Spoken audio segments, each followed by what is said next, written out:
Thank you. Thank you, Horikoshi, for handing me this L. I am so glad that we were wrong to think it was Higakure.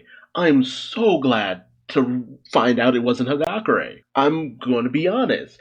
Because this makes so much more sense. And the build up to it feels just a little bit hokey, just a little bit. Because we open up with the kids just training it up. We find out how they're improving. Bakugo trying to get his sweat up, sweaty boy, and Todoroki trying to mitigate his two halves to have them kind of work in conjunction. Denki's just like, we should be kind of good. We've got Gigantomachia, that's one of their big hitters. But Bakugo and Yaoyorozu are just like, no, we still have a lot of problems here. Finding All for One going to be extremely difficult. This dude is the world champ at hide and seek. I love that they put that in there. Also, nutsack face. That's what Bakugo calls him. Bakugo, my god. Oh, that is great. But they're just like, this guy is amazing at hiding. Yaoyorozu also explains that previously Shigaraki's body wasn't even complete the last time we fought him. And now our numbers are half of what they were at that time. And then Bakugo also explains that even if All for One has lost the search quirk, All for One still has the element of surprise. He can come in at any time, go after them anywhere, any when. They will be just caught unaware when he finally decides to go all in. They don't know what he's up to, they don't know where he is, and they don't know when he'll strike. It is the worst case scenario for them. So the only option the heroes have at this moment is try to get this fight on their term. Be as ready as possible to go all in and go all out. However, Deku, he's kind of distracted. He notices that someone is missing, or a couple of someones is missing from this training exercise. So he requests to just have a quick walk. And then we pick up with Higakure, who we previously saw her just out in the forest for some reason. It's just like, I'm thinking previously, okay, she's out there getting ready to like snitch to All for One or something. But then she mentions just like, you've been really down in the dumps. And I'm like, you? Who's she talking about? Wait. No, it can't be. She's not the traitor. The person she's talking about, they're talking with their parent about another order from All for One. That it's a message that came in a way that even if intercepted, no one would know it was an encrypted message. And all the way out here in the forest, no one should notice them. They'd see them coming. Or else they should have. This person, all the way up to the Camino Ward incident, has always acted in the best interests of All for One. And Hagakure was always wondering why this person just never seemed to be happy, even after Midoriya came back. And that person was Aoyama. Like, I know it's spoiled. I know I shouldn't have even bothered bringing up the build-up with it, because I put his image right there and then, but it's just such a powerful moment. And it's like, dude, if you're watching my videos, I spoil things from the get-go. I'm sorry, I spoil things from the get-go. Not to mention, I put out these reviews long after most of the initial stuff comes out, so what have you got to this point? Yeah, spoilers. But the thing about it was that there was a lot of suspicions on who might be the traitor. Like half the class we thought could have been the traitor. That's not the really big impact. The impact is the situation behind it. Even when I thought it was Higakure, I'm just like, okay, but what's the reasoning behind why she would have been the traitor? Is it that she was angry that she couldn't be seen? Was she actually older than we thought she was? Like, the reasoning behind why the person is the traitor. That was going to be the thing that really swayed my opinion of all of this.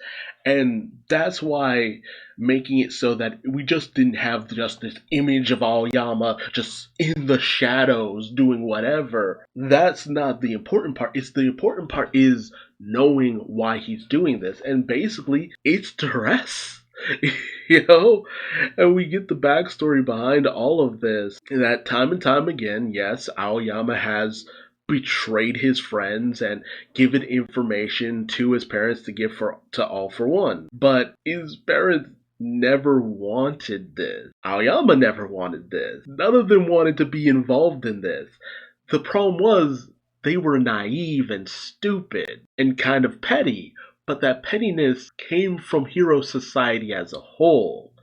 And the reasoning comes from the fact that Aoyama was born quirkless. And it harkens back to that time when Aoyama was being weird, making it seem like, oh, he just really wanted to be friends with Deku because he's just like, yeah, my quirk is incompatible with my body. It gives me tummy aches if I use it for too long. He just wanted to be Midoriya's friend because he felt like he related to him so much. But no, it was even deeper than that. Yes, he was still a spy, but also he does relate to Midoriya because Midoriya was born quirkless. But whereas Midoriya's mother and he basically had to give up on his dream of being a hero, his family being of the upper class and all that, were just like, this is bad. Being different can be scary. We know how cruel kids can be. Again, just look at what Deku grew up with. And they're just like, okay, maybe if we find some way to give him a quirk, maybe that could work. And so basically using their connections, they sussed out All For One so that, he could grow up and be like all the rest of the kids. They didn't realize the price they'd have to pay. I'm assuming they were just like, okay, we'll pay money. And that'll be it. Shoot. He'll just grow up to be this fantastic hero. Our social standing will be fabulous as always. And this will just be our dark little secret. And then it ended up being that they were in bed with the worst supervillain in the world. It's a really unfortunate situation. And it probably wasn't too hard at first. Yeah, he probably felt bad about it initially, but when he didn't quite know any of them, it made a lot of sense. Not to mention, he's one of those characters we didn't really see fighting the villain in a lot of situations. But during the forest training camp situation, it was just like, okay, we saw him hiding out and cowering and all that. But then he had that moment of going in and attempting to save someone from being captured by the League of Villains. He came in pretty clutch at the last minute. So it's just like, okay, so it can't be Aoyama. He should be fine.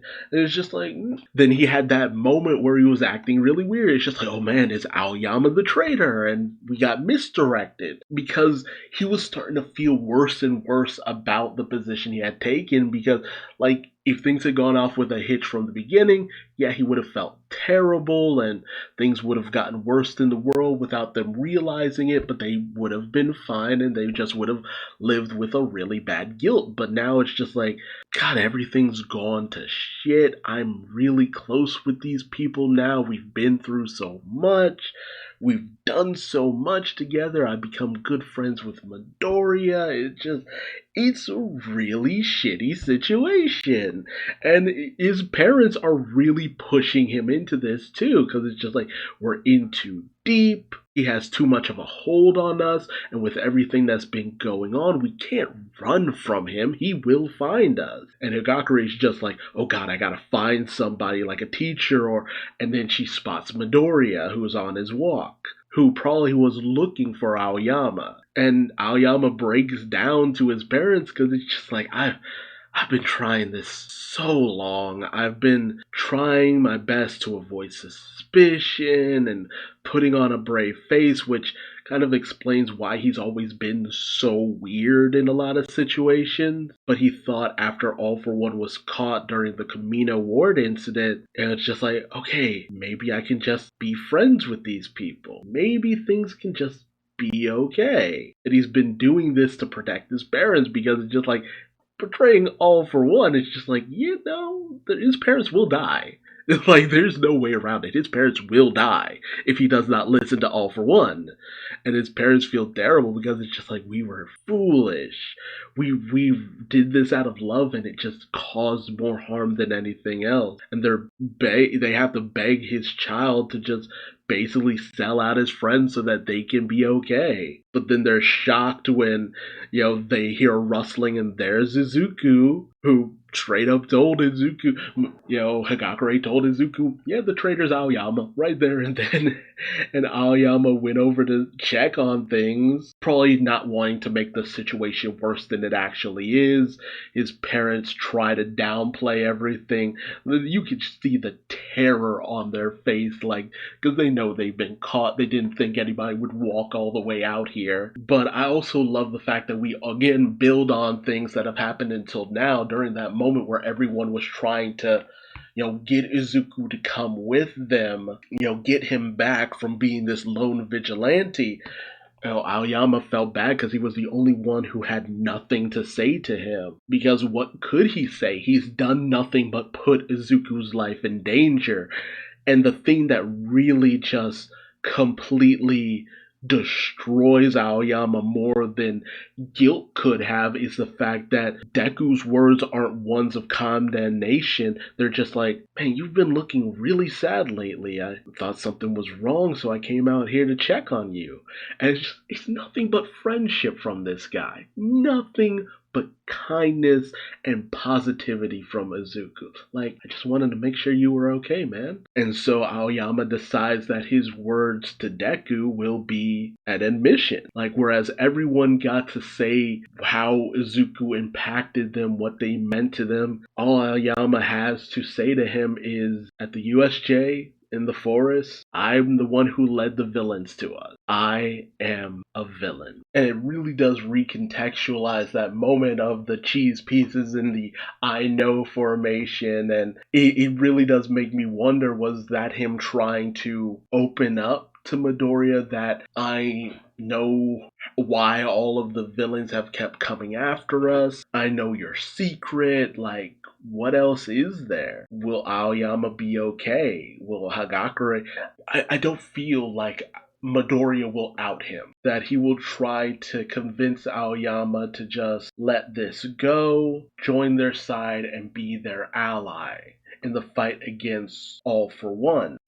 Aoyama might very well be the ticket to finding All For One and going on the attack. The real question for me here isn't how will they punish Aoyama. It's how do they convince Aoyama and his family to let them help them get out of this bad situation. It's really odd. I'm not angry at Aoyama.